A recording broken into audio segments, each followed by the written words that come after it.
If you're not the best at controlling recoil in Call of Duty Warzone, then that's okay because you came to the right place. In today's video, we're going to talk about the top 3 low recoil assault rifles in Call of Duty Warzone. And before you go skip all the way to number 1, I highly recommend you stick around and listen to number 3 and number 2 because both of them do have advantages over number 1 depending on your playstyle or the game mode you play. I'm going to quickly go over each gun and talk about its advantages and disadvantages, cover my recommended loadout, and then at the end, we're going to compare all 3 of the stats on TrueGameData.com. So coming in at number 3 is actually the lowest recoil gun of our 3 options today, and that's the Kilo 141 assault rifle from Modern Warfare. Long ago in the early days of Warzone, the Kilo was the go-to choice for primaries because of its extremely little recoil. However, eventually they nerfed the amount of damage it does at long range. So beyond about 85 meters, its damage is extremely poor, and it has the slowest time to kill at long ranges of these 3 options. Now, if you primarily play Rebirth Island, it is a great option there since you rarely will be shooting at those ranges. But on Caldera, this thing will feel like a marshmallow shooter at long range. But if you are brand new to the game and you are horrendous at controlling recoil, this is probably your best option. For the loadout of the Kilo, this is my recommended build. Now you're going to see a pattern to the way I build these guns. Pretty much all of my Modern Warfare ARs are going to have the monolithic suppressor because they are going to add damage range and also keep us suppressed so you don't show up on the minimap whenever you're shooting. For the barrel, it is the Syngard Arms 19.8 Prowler, and basically it's going to be the barrel that has it's going to give us range and also help with our recoil control. For the underbarrel, I always go with the Commando foregrip for Modern Warfare assault rifles because it helps the best when it comes to recoil control. For the magazine, I usually always go with the 60 round. I don't really recommend going with the 100 because it makes your aim down sight speed a lot slower and also slows down your mobility quite a bit. And then for my optic, for my long range builds, I almost always go with the VLK 3 times. If you play Rebirth Island, I'm a huge fan of running the Corp Combat Hollow sight or the PBX Hollow 7 sight. Now, when I use it, I have the custom blue dot unlocked for it, which is just a very clean blue dot. It's an awesome sight to use.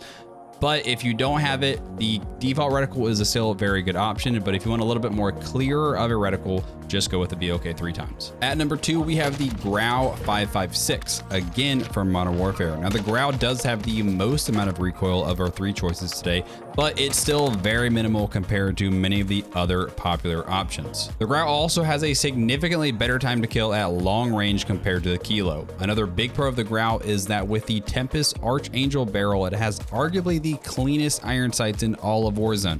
So you can opt to not use a sight and go with something like a tac laser for faster aim down sight speed, or even the fully loaded perk to start with max ammo. So for the Grau loadout, you're going to see it looks very similar to the way I built the Kilo. The only difference is the name of the barrel, but this barrel, the Archangel barrel, is still the biggest barrel, meaning it's the one that is going to offer both range and recoil control. Now, like I said earlier, you could definitely take the VLK off because this has one of the cleanest iron sights in all of Warzone.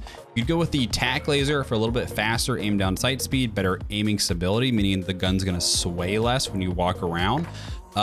Or the other one would be for even a little bit less recoil, you could put the rubber grip on it. And then lastly, of course, you could always go with the fully loaded perk, and that's going to have you start with max ammo every time you grab your loadout. Now, me personally, if I'm running Rebirth Island, this is the way I go with the tac laser, but on Caldera, I'd say put the VLK 3 times on for a little bit more zoom. And coming in at number 1 and one of my personal favorite weapons of all time in Warzone is the M13. Again from Modern Warfare. Yes, all 3 of our weapons were Modern Warfare weapons. Now the M13 sits between the Kilo and the Grau in terms of amount of recoil, but at closer ranges the M13 does have the fastest time to kill of the 3 guns that we're looking at today. And at long range, the M13 and the Grau are basically identical in terms of time to kill. The only true downside to the M13 compared to the Grau and Kilo is that with its extremely fast fire rate, you'll find yourself having to reload more often and be burning through a lot more ammo. So if you primarily play quad game modes or even trios, the M13 can struggle slightly if you're not positioning yourself well in order to be able to reload. So again, you'll see that the loadout is nearly identical as the other ones. The barrel that we're going to be using is the Tempest Marksman barrel because again, it's going to add both damage range and recoil control to give us that best long range build. Now, when I run the M13, it's one of my favorite guns to run on Rebirth Island, and I usually again will go with the PBX PX7 hollow sight, and I will put the blue dot on it just because it's one of the cleanest sights in the game. Now, one other gun I want to mention quickly is the Krig, because I know people are going to be asking about it. I am constantly asked about this gun. Hey, Captain, is the Krig good? Should I use the Krig? It's got no recoil, and that is a complete lie. They nerfed the Krig into the ground, and it is useless in my opinion. So here on True Game Data, this is a recoil plot, and it shows you how much recoil these guns have. The green is the Krig. You can see it's got more than double the Grau in blue.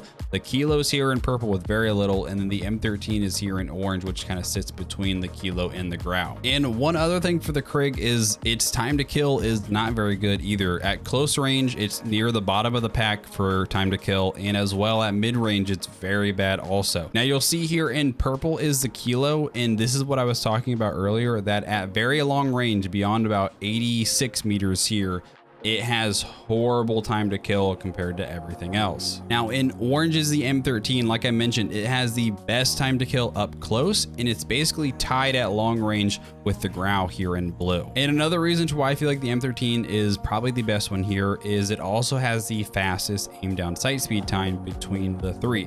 Now it's a very small margin between the M13 and the Grau. And again, I did say with the Grau, you could take off the sight and run a tac laser, which would make it even faster. But remember, the M13 had a faster time to kill. So in summary, the Kilo is going to be the best for people that are horrible at recoil control. The Grau might be a better option over the M13 in quads because it's going to not shoot nearly as fast, so you don't have to reload quite as fast. But the M13 in individual fights is absolutely the best one here. I hope you guys found this video helpful. If you did and you want a lot more content just like this, consider hitting the subscribe button. It's completely free. And if you want to help me out, leave a like and a comment on the video, as it helps push the video to do better. And if you want to come ask me questions, feel free to ask them in the comments or hit the notification bell. That way you know when I go live, and you can come over here on YouTube, ask me questions, and watch this gameplay live. Otherwise, thanks for watching, guys. We'll see you in the next one.